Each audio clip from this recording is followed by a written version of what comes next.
جو ہم مہنگائی یا مشکلات دیکھ رہے ہیں یہ خان صاحب کی ہوئی ہے، نالائکی اور چوری، اور اس کے علاوہ بدنیتی بھی اس میں شامل ہے، اور یہ بھی میں آپ کو بتاؤں گا۔ میں قرضے نہیں لوں گا، میں آئی ایم ایف جانے سے پہلے خودکشی کر لوں گا۔ تو آپ کو یاد ہوگا کہ نہ صرف یہ بعد میں آئی ایم ایف گئے مگر ایسے بھونڈے طریقے سے گئے کہ اس کا نقصان ہم آج تک بھگت رہے ہیں۔ تو خان صاحب اور ان کی معاشی ٹیم جو اس ساری تباہی کا، جو اس ساری مہنگائی کے ذمہ دار ہیں، معیشت کی 4 سال تباہی کر کے، جتنی کر سکتے تھے کر کے، معیشت کو آگ لگا کے، اب آ کے پھر سے یہ سمجھ رہے ہیں کہ عوام ان کا کیا کردہ بھول گئی ہے، سے آ کے اپنی سی وی پیش کرنے کی کوشش کر رہے ہیں۔ یہ ان کی بھول ہے اگر یہ سمجھتے ہیں کہ جتنی تباہی انہوں نے کی، جتنی پاکستان کی معاشی تباہی انہوں نے کی، جتنا نقصان انہوں نے پاکستانیوں کی زندگیوں میں کیا، کہ اس کے بعد عوام ان کو تسلیم کرے گی۔ مگر ضروری تھا کہ کیونکہ اتنا جھوٹ اور اتنا پروپیگنڈا یہ روزانہ بولتے ہیں کہ کچھ حقائق معیشت کے حوالے سے آپ کے سامنے رکھے جائیں، اور یہ جو خان صاحب اور ان کی معاشی ٹیم جو اس ساری تباہی کا، جو اس ساری مہنگائی کے ذمہ دار ہیں، کہ یہ جو ان کی سی وی پیش کرنے کی کوشش ہے اس کے متعلق کچھ حقائق عوام کے سامنے رکھے جائیں۔ تو سب سے پہلے تو میں آغاز کرنا چاہوں گا کہ عمران خان صاحب جب مسلح 2018 میں، تو اس ٹائم پہ کن حالات میں ان کو پاکستان ملا تھا۔ اس ٹائم پہ جیسے کہ آپ کو یاد ہوگا کہ مسلم لیگ نون کی حکومت کا اختتام ہوا تھا، اس ٹائم پہ آپ کو یاد ہوگا کہ 6.1% گروتھ تھی، مہنگائی کی شرح 4% سے کم تھی، کھانے کی اشیاء کی مہنگائی کی شرح 3% سے بھی کم تھی۔ ان 5 سالوں کے اندر آپ کو سی پیک کے منصوبے ملے، 12,000 میگا واٹ کی بجلی ملی، پاکستان نے آئی ایم ایف کا ایک پروگرام مکمل کیا، پاکستان کو ترقی کی ایک سسٹینیبل پاتھ کے اوپر چڑھا دیا اس حکومت نے محنت کر کے۔ پاکستان میں ضرب عضب اور رد الفساد جیسے آپریشن کر کے سیکیورٹی کے حالات بہتر کیے۔ آپ کو یاد ہوگا جب 2013 میں مسلم لیگ نون کی حکومت آئی تھی تو معیشت کی مشکلات کی ایک وجہ یہ بھی تھی کہ سیکیورٹی کی سچویشن بہت خراب تھی۔ تو میاں محمد نواز شریف صاحب نے آ کے بطور پرائم منسٹر وہ حالات بھی سنبھالے، ملک کو اندھیروں سے نکالا، جہاں پہ 10-10 12-12 گھنٹے لوڈ شیڈنگ تھی وہاں پہ لوڈ شیڈنگ کا خاتمہ کیا،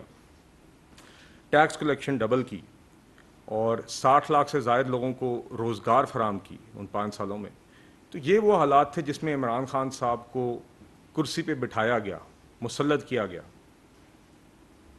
اور اس کے بعد خان صاحب نے کیا کیا؟ خان صاحب نے 4 سال انہوں نے مستقل مہنگائی کی، 4 سال میں 4 وزرائے خزانہ لگا کے انہوں نے 4 سال مستقل تباہی کی۔ اور وہ کس طرح کی؟ آپ اس کے نتائج دیکھ لیجئے کہ 4 سالوں میں 2 کروڑ سے زائد لوگ خان صاحب نے غربت کی لکیر کے نیچے دھکیلے، 60 لاکھ سے زائد لوگ انہوں نے بے روزگار کیے، اور یہ وہ لوگ تھے جو 1 کروڑ نوکریوں کے دعوے کرتے تھے، تو 1 کروڑ نوکری جس نے دینی تھی اس نے 60 لاکھ لوگوں کو بے روزگار کیا، جس نے 50 لاکھ گھر بنانے تھے اس نے لاکھوں کو بے گھر کیا، اور جس نے نیا پاکستان بنانا تھا اس نے 2 کروڑ پاکستانیوں سے زائد کو غربت کی لکیر کے نیچے دھکیلا۔ اور یہ صرف یہ نہیں، یہ آ کے کہتے تھے میں آئی ایم ایف کبھی نہیں جاؤں گا، میں قرضے نہیں لوں گا، میں آئی ایم ایف جانے سے پہلے خودکشی کر لوں گا۔ تو آپ کو یاد ہوگا کہ نہ صرف یہ بعد میں آئی ایم ایف گئے مگر ایسے بھونڈے طریقے سے گئے کہ اس کا نقصان ہم آج تک بھگت رہے ہیں۔ قرضوں پہ بات کرنے والوں نے کہا کہ ہم ڈیٹ کمیشن بنائیں گے، اور اپنی طرف سے ایک ڈیٹ کمیشن بنایا بھی، اس ڈیٹ کمیشن سے کیا نکلا ہمیں آج تک نہیں پتا۔ انہوں نے کہا جی پیپلز پارٹی اور پاکستان مسلم لیگ نون کی 10 سال کی جو حکومت تھی اس میں جو قرضے لیے گئے ہم اس کی تحقیق کریں گے۔ اس کو تحقیق میں کچھ نہیں نکلا، اس لیے آپ کے سامنے آج تک بات نہیں ہے۔ اور دیکھیے انہوں نے برعکس کیا کیا، 4.25 سالوں میں انہوں نے ملک کا قرضہ 78% بڑھایا، 25,000 ارب سے لے کے 44,000 ارب پہ لے گئے، اور دکھانے کے لیے ایک اینٹ نہیں۔ مسلم لیگ نون کی حکومت میں جو قرضے لیے گئے جو ان سے کافی کم تھے، اس سے آپ کو نظر آتا ہے کہ وہ ترقی پہ پیسے خرچ ہوئے، اس پہ آپ کو سی پیک نظر آتا ہے، اس سے آپ کو موٹر وے نظر آتا ہے، اس سے آپ کو 12,000 میگا واٹ بجلی کے کارخانے نظر آتے ہیں، اس میں آپ کو ملک میں امن و امان نظر آیا۔ مگر انہوں نے جو تقریباً 20,000 ارب کے قرضے لیے اس کے لیے دکھانے کے لیے آج تک کچھ نہیں. اور آج بھی حقیقت یہ ہے کہ آپ پاکستان میں کوئی بھی نشانی کی علامت، کوئی بھی ترقی کی علامت دیکھ لیں تو اس میں نواز شریف کا نام ہے، اور آپ کوئی بھی تباہی کی علامت دیکھ لیں تو اس کے اوپر عمران خان صاحب کا نام ہے. اور اسی لیے بڑا دکھ بھی ہوتا ہے اور افسوس بھی ہوتا ہے کہ ایسے لوگ جنہوں نے 4 سال تباہی کی، یہ آج آ کے یہاں پہ بھاشن دیتے ہیں، یہ آج آ کے یہاں پہ قیمتیں گنواتے ہیں. یہ وہ لوگ ہیں جو مہنگائی کے خود ذمہ دار ہیں. یہ وہ لوگ ہیں جن نے اس معیشت کو نہ صرف اپنی نالائکی سے بلکہ چوری سے بھی انہوں نے اس ملک کی معیشت کو تباہ کیا. انہوں نے اس ملک میں پاکستانیوں کی روزگار چھینی، اور پھر بھی آج آ کے اس طرح ڈھٹائی سے آ کے یہ باتیں کرتے ہیں، معیشت کے بارے میں لیکچر دیتے ہیں جیسے عوام بھول گئی ہے اور جیسے کہ ان کا کوئی لینا دینا نہیں تھا. ساتھ ہی ساتھ ہم نے دیکھا کہ خان صاحب جو کہتے تھے میں اخراجات کم کروں گا، میں ٹیکس ریونیو ڈبل کروں گا، انہوں نے پاکستان کو 4 سال پاکستان کی تاریخ کے 4 سب سے بڑے تجارتی بلکہ بجٹ خسارے دیے، جسے ہم فسکل ڈیفیسٹ کہتے ہیں. 4 سال جو پاکستان کے 4 سب سے بڑے بجٹ ڈیفیسٹس ہیں وہ خان صاحب کے 4 سال میں ہمیں ملے. ملک کی تاریخ میں پہلی دفعہ خان صاحب نے ہمیں نیگیٹو ٹیکس گروتھ دی، مطلب کہ ایک سال ہر سال ملک میں جو ٹیکس کلیکشن ہوتی ہے وہ بڑھتی ہے. خان صاحب نے ہمیں پہلی دفعہ ملک کی تاریخ میں ایک ایسا سال دیا جہاں پہ ٹیکس کی جو مد میں پیسے کلیکٹ کیے گئے تھے وہ پچھلے سال کے ٹیکس سے کم تھے. ہم نے دیکھا کہ منفی گروتھ، منفی جی ڈی پی گروتھ دیکھی جو پاکستان میں 1952 کے بعد کبھی نہیں آئی تھی، وہ خان صاحب کے ٹائم پہ negative G D P growth ہوئی. اسی طرح ہم نے دیکھا کہ جو بجلی کا سرکولر ڈیٹ ہے اس کو 1100 ارب سے لے کے 2400 ارب پہ پہنچا دیا گیا. گیس سرکولر ڈیٹ جیسی چیز جس کا نام و نشان نہیں تھا ملک میں، وہ نہ صرف انہوں نے شروع کی بلکہ اس کو بھی 1400 ارب روپے تک یہ لے کر گئے. اور پھر کرنٹ اکاؤنٹ ڈیفیسٹ جب یہ آئے تو انہوں نے کہا جی ہم نے کرنٹ اکاؤنٹ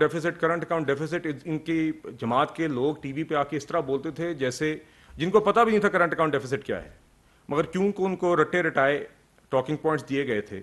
تو اس ٹائم پہ جب بھی آپ ان سے پوچھتے تھے مہنگائی کیوں ہے، وہ جی ہم کرنٹ اکاؤنٹ ڈیفیسٹ کنٹرول کر رہے ہیں. تباہی کیوں ہے، وہ جی ہم کرنٹ اکاؤنٹ ڈیفیسٹ کنٹرول کر رہے ہیں. بے روزگاری کیوں ہے، وہ جی ہم کرنٹ اکاؤنٹ ڈیفیسٹ کنٹرول کر رہے ہیں. اور آخر میں جب یہ گئے تو کرنٹ اکاؤنٹ ڈیفیسٹ اسی کو 17 ارب پہ چھوڑ کے گئے، جسے یہ کہتے تھے بہت اونچا تھا، جب اسی سطح پہ یہ اینڈ پہ چھوڑ کے گئے. اور کرنٹ اکاؤنٹ ڈیفیسٹ مہنگا یا زیادہ چھوڑنے کا نقصان کیا ہے کہ انہوں نے 4 سال یہاں پہ یہ چورن بیچا